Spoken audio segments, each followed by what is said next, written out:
Bonjour à tous et bienvenue pour ce nouvel épisode de Caillou News, votre émission d'actualité bimensuelle du monde de l'escalade. Cette semaine je suis malade, j'espère que ça ne s'entend pas trop, mais cette semaine on a surtout un très gros épisode à traiter avec une grosse news qui a fait beaucoup de bruit dans le monde de l'escalade cette semaine. Une news à propos du free solo, donc on parlera de ça, mais on parlera également de la fin de la saison de Coupe du Monde 2024 qui s'est terminée à Séoul il y a une semaine. On parlera également de l'ouverture de la saison de Coupe du Monde 2025, puisque oui, l'IFSC a dévoilé le calendrier de la prochaine saison et il y a quelques surprises. Et enfin, on parlera de la superbe performance d'un jeune français à l'étranger en Deepwater. Je ne vous en dis pas plus, on est parti.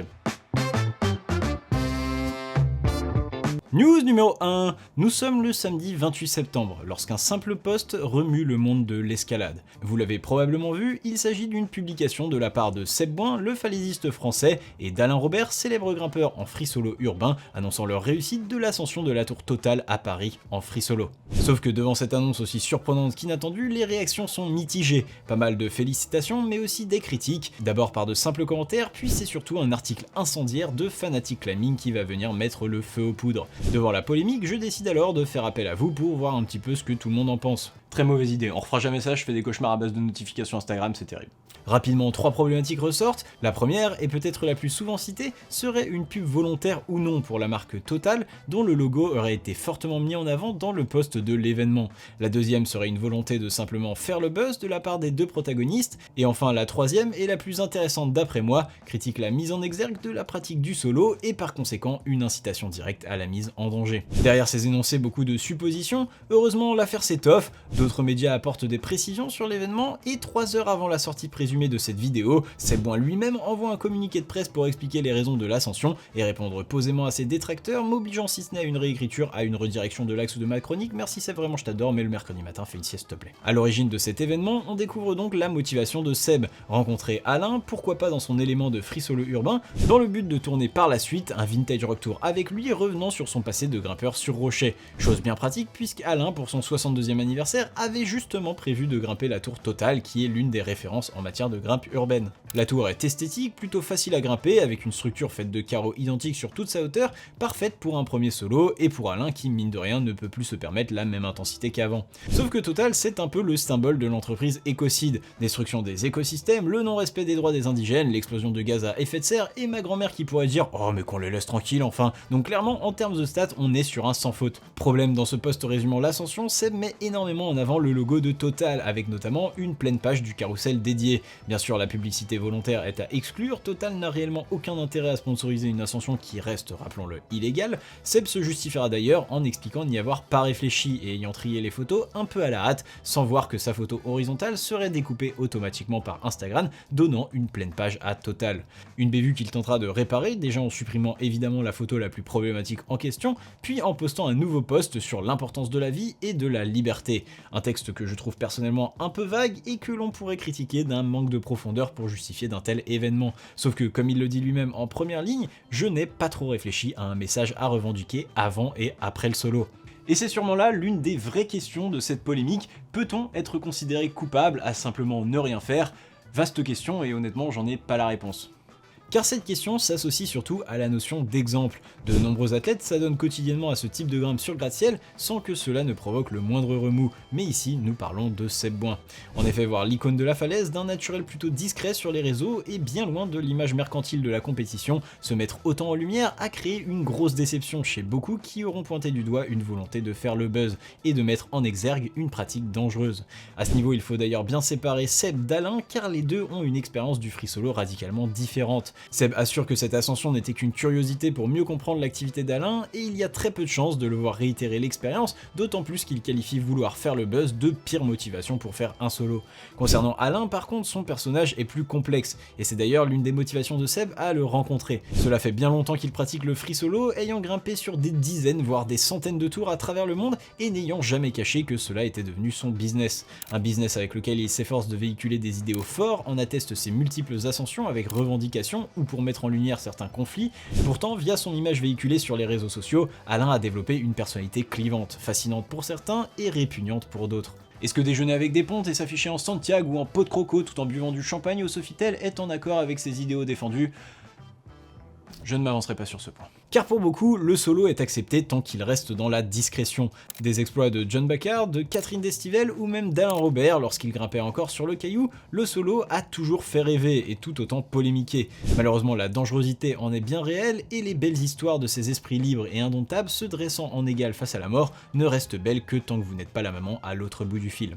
Enfin bref, une ascension qui aura soulevé de multiples questionnements éthiques et moraux sur lesquels je vous laisserai vous faire votre avis. Quant à nos deux protagonistes d'aujourd'hui, nul doute qu'ils retourneront chacun à ce qu'ils savent faire de mieux, c'est-à-dire grimper et nous donner envie de le faire.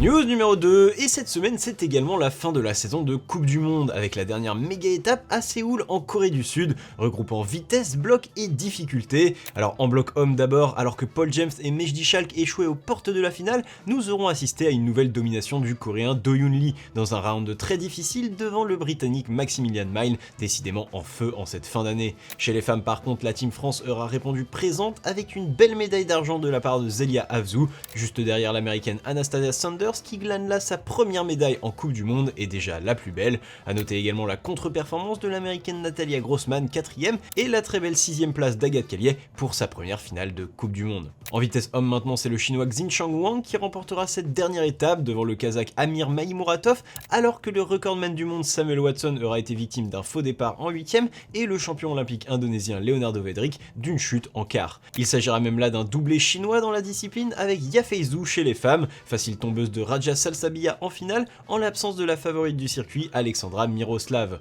Enfin en difficulté homme, le coréen Do Yoon Lee manquera d'une toute petite prise le doublé, laissant ce dernier titre au japonais Sorato Enraku, alors que 2 places plus bas, nos deux français Paul James et Sam Havzu tomberont eux aussi à une prise du podium, derrière le japonais Shun Omata. Le Japon que l'on pensait d'ailleurs bien parti pour un dernier titre avec Aimori en difficulté femme, pourtant celle-ci ne parviendra pas à terminer la voie à temps et ne pourra faire mieux que 2ème derrière l'autrichienne Jessica Pils, une quasi-première pour Aimori qui n'avait plus perdu en compétition de difficulté contre quelqu'un d'autre que la Slovène Janja Garnbret depuis, tenez-vous bien, 2019, soit plus de 5 ans. News numéro 3, et alors que le circuit de Coupe du Monde touche à sa fin, eh bien l'IFSC, la Fédération Internationale d'Escalade Sportive, vient de dévoiler le planning de la prochaine saison. Un planning un peu plus classique que cette année 2024, pas mal bouleversé par la tenue des Jeux Olympiques en août. Une saison qui commencera de la même manière que 2024 avec la Chine qui consolide ses 2 étapes à Kekiao et Wujiang. Au niveau des disciplines d'ailleurs, si l'on pouvait penser que le calendrier de l'année passée était une exception avec le début de la saison de difficulté dès le printemps, eh bien il en sera pourtant de même cette année avec encore de la vitesse et de la difficulté dès le mois d'avril à Wujiang. Passé ces étapes, le circuit fera étape en Indonésie dans un lieu qui reste à confirmer, mais dont on sait déjà qu'il accueillera de la difficulté en plus de l'étape de vitesse déjà organisée l'année dernière. Suite à cela, direction l'Amérique du Sud qui accueillera pour la toute première fois de son histoire une Coupe du Monde. Elle se déroulera à Curitiba au Brésil et accueillera la 2ème étape de bloc de la saison. Elle sera suivie de la traditionnelle étape de Salt Lake City pour là aussi une nouvelle étape de bloc. Enfin, nous retournerons en Europe où s'enchaînera la plus grosse partie de la saison en commençant par une étape de bloc à Prague en République tchèque. Derrière, c'est une nouvelle destination qui s'ajoute au calendrier avec Berne en Suisse qui capitalise sur ses investissements réalisés durant les championnats du monde 2023 en signant un accord de 4 ans avec l'IFSC. Ensuite, nous commencerons une série de 3 Coupes du Monde en 3 semaines avec une étape de bloc et de diff à Innsbruck en Autriche, puis une étape de vitesse uniquement en Pologne dans un lieu encore non confirmé, et enfin l'étape traditionnelle de vitesse et de diff à Chamonix, suivie 2 semaines plus tard par Klagenfurt, de nouveau en Autriche pour une étape de vitesse. Ce qui veut dire, vous l'aurez compris, que pour la première fois depuis 14 ans, la France n'accueillera pas d'étape à Briançon, et c'est probablement la grosse news de ce calendrier. Des rumeurs étaient déjà apparues l'année dernière quant à sa disparition, et bien c'est maintenant confirmé, malgré son récent investissement dans une structure artificielle flambant neuve, et après 14 ans en tant qu'étape de Coupe du Monde, le plus haut village de France n'aura finalement pas pu lutter contre les nouvelles candidatures de villes, souvent bien plus accessibles et financièrement mieux dotées. Enfin, on continue le déroulé de notre calendrier avec une nouvelle grosse étape de la saison qui passera par Helsinki en Finlande, les championnats du monde jeunes qui se dérouleront sur Burden of Dreams. Non, ça je déconne, c'est une blague, c'est moi qui l'ai rajouté, mais bon, comme dès qu'on parle de Finlande, on parle de Burden of Dreams, je trouve ça rigolo, donc voilà. Bref, on continuera avec une dernière étape à Koper en Slovénie pour terminer la tournée européenne de Coupe du Monde, et le circuit repartira à Séoul en Corée du Sud pour finir par le plus gros événement de l'année, à savoir les championnats du monde. Voilà une saison post-olympique bien chargée qui nous attend. Je vous laisse ici le tableau récapitulatif avec toutes les dates. Vous serez d'ailleurs heureux de remarquer que contrairement à l'année dernière, aucune Coupe du Monde n'a lieu en semaine, à l'exception d'Innsbruck qui combine bloc et difficulté, donc ça c'est déjà pas mal. Et petit disclaimer pour le para-escalade, le calendrier n'est simplement pas encore sorti, donc je ferai une news quand ça sera le cas, et en attendant de découvrir de quoi 2025 5 sera fait, on passe à la prochaine news. News numéro 4, si je vous parle de Léo Favot, vous trouverez peut-être ce nom familier, membre récurrent de l'équipe de France, un palmarès plutôt flatteur avec à 24 ans quelques tops en Coupe d'Europe et de belles réalisations en bloc extérieur, mais pas non plus de quoi crever l'écran. Et pourtant Léo vient de réaliser ce samedi 5 octobre une performance rare dans le monde de l'escalade, la répétition de la voie Espontas sur l'île de Majorque. Une voie mythique réalisée en deepwater solo, c'est-à-dire sans assurage au-dessus de l'eau et ouverte par Chris Sharma en 2007. Au fil des années, Espontas est devenu un véritable mythe, que ce soit de par son esthétique, son jeté à plus de 8 mètres de hauteur ou son grade de voie la plus difficile en deepwater avec une cotation avoisinant le 9A+. Bref, Espontas est un monument destiné aux plus grands et pourtant il y a 4 ans déjà, Léo Favot s'était mis en tête de l'enchaîner. Celui-ci avait effectué un premier voyage à Majorque pour travailler l'arche en mai 2019. À cette époque, le jeune français d'alors seulement 19 ans ne passe que quelques jours sur place pour repérer la voie. Derrière, il enchaîne 2 nouveaux voyages en juillet 2019, puis en septembre 2020, mais sur presque 25 jours sur place, il ne pourra réellement grimper que durant 4, la faute à des conditions trop mauvaises. Malgré cela, il réussit déjà à enchaîner le fameux jeté avant de tomber dans la toute dernière partie de la voie. Léo en est alors persuadé, ça va le faire. Léo était alors loin, très loin de se douter qu'avant que, je cite, ça le fasse, il lui faudrait attendre 5 longues années qui verront 2 nouveaux confinements Covid, la sortie de Dune 1 puis Dune 2, l'arrivée au PSG de Lionel Messi, le déroulement de 2 éditions de Jeux Olympiques, le départ de Lionel Messi du PSG, la victoire de la gauche à une élection avant de finalement la perdre, et enfin, seulement enfin, l'enchaînement d'Espontas. Et oui, car entre temps il aura fallu quelques voyages de plus à Léo qui reviendra d'abord en septembre 2021 où il a réussi de nouveau le jeté et même 3 fois de suite mais continue de tomber dans la dernière partie. En 2022, petite pause pour le grimpeur français qui reviendra en 2023, toujours pas d'enchaînement mais un nouveau succès, le passage du jeté avec une méthode pif-paf qui n'avait jamais été réussite dans la voie. Enfin ce mois d'octobre 2024 arrive et avec lui l'enchaînement de la voie pour Léo et donc la fin de 5 ans de voyage à répétition sur l'île avec une seule idée en tête, faire tomber Espontas. Il en devient donc le 5e ascensionniste seulement, ajoutant son nom à une liste plus que prestigieuse contenant Chris Sharma, Janesh Kruder, Jan Hoyer et enfin Jakob Schuber, une ascension qui le place parmi les grands du deepwater mondial en attendant la suite d'une carrière très prometteuse. Et dans le reste des news, le grimpeur britannique Aidan Roberts vient de mettre en ligne cette semaine sur sa chaîne YouTube la vidéo de sa libération de Spots of Time, l'un des 2 nouveaux 9 à bloc enchaînés par le britannique en début d'année. Une vidéo qui montre pour la toute première fois l'histoire derrière l'enchaînement de ce bloc. On y voit notamment la gestion du temps d'Aidan entre le travail de Spots of Time le matin, puis Right On Man 1/8 blocs l'après-midi, avant d'enchaîner par l'apprentissage des 135 premières décimales de pi au goûter, enfin bon ça je sais pas mais ça se pourrait. Concernant le bloc, Aidan le décrit un peu plus en profondeur et partage son étonnement quant à la texture et l'unicité de celui-ci, fait très rare dans le Lake District où les cailloux ont plutôt la fâcheuse tendance à être très texturés, rendant difficile la découverte de lignes extrêmes. Enfin je ne vous en dis pas plus et je vous mets le lien vers la description en vidéo, à moins que ce soit l'inverse, je ne sais plus, bref on passe à la suite. Il y a quelques semaines en France un bateau un peu particulier a mis les voiles direction le contingent américain, vous vous rappelez sûrement du film Cap sur El Cap retraçant la traversée de l'Atlantique par Seb Baird, Solin Quetzel et toute une bande de grimpeurs délirants sur un voilier terminant par la tentative d'ascension du Dan Wall par le grimpeur belge. Et bien en ce début d'automne, l'équipe est de retour avec Seb Baird, Solin Quetzel, Michael Mathieu, mais aussi plot twist, le bloqueur britannique Aidan Roberts, à qui on n'a sûrement pas précisé que le Dan Wall mesurait environ 243 spots of time, mais bon, il est là, on lui souhaite de s'éclater. Enfin, plus que la performance, il s'agit aussi là d'une aventure militante qui veut mettre en avant les transports à mobilité douce et montrer que ce genre de voie alternative est tout sauf un inconvénient. En bref, une aventure qui promet quelques rebondissements que l'on ne manquera pas de vous narrer dans les Caillou News. On a déjà parlé de la fin du circuit compétitif régulier, mais le para-escalade lui aussi terminait sa saison à Arco en Italie. Là-bas, l'équipe de France a encore su ramener 3 médailles de son séjour, avec d'abord Thierry Delarue qui termine premier de la catégorie homme AL2, amputé membre inférieur, en étant le seul grimpeur à topper la voie. Une 10e médaille d'or d'affilée dans la catégorie pour Thierry, toujours bien au-dessus de la concurrence. Une série impressionnante et pourtant toujours en dessous de celle de Lucie Jarige dans la même catégorie, mais chez les femmes, qui empoche sa 11e médaille d'or d'affilée sur le circuit.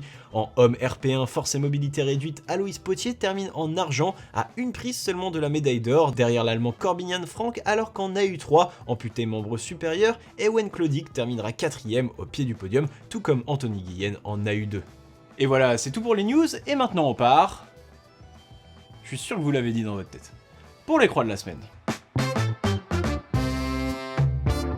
Et direction les États-Unis cette semaine, non loin de Salt Lake City, pour l'enchaînement de Big Smile, 8C par l'Ukrainienne Yenia Kazbekova. Bien connue pour ses talents de compétitrice, la grimpeuse de 27 ans réalise la première ascension féminine de cette voie, une performance qui ne lui aura demandé que 2 jours de travail et 6 essais, elle dont la cotation maximale n'est pour l'instant que de 8C+, pas mal pour une compétitrice qu'on aimerait voir à plein régime sur le caillou. Direction la grotte de Sabar en Ariège maintenant pour la performance assez exceptionnelle d'une jeune française, Ludivine Balbi, qui enchaîne la voie Amadeus 8C. À seulement 15 ans, la Toulousaine avait déjà quelques 8B à son actif, mais souhaitait s'attaquer à un projet un peu plus dur proche de chez elle. Elle a donc jeté son dévolu sur Amadeus et l'aura enchaîné après une dizaine de journées de travail réparties sur 5 week-ends.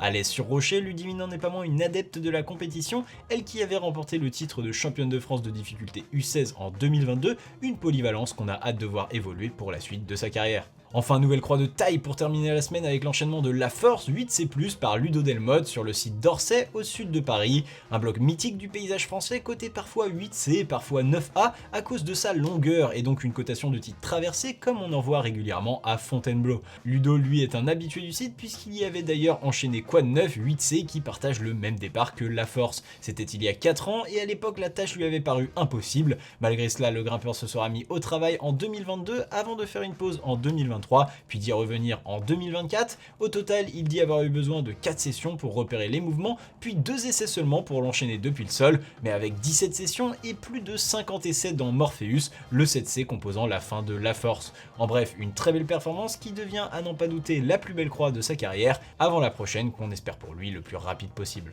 Et voilà, ce gros épisode est maintenant terminé. Comme d'habitude, j'espère qu'il vous aura plu. C'était pas mal de temps de préparation, donc voilà, comme d'habitude, je vous encourage à mettre un j'aime sur la vidéo, à vous abonner à la chaîne si ce n'est pas déjà fait, ou à laisser un commentaire si le cœur vous en dit, ça nous aide beaucoup pour le référencement, bref, vous le savez. N'hésitez pas non plus à nous faire un don sur notre page Tipeee, vous trouverez le lien en description. Et sur ce, moi je vous dis à la prochaine. Tchuss!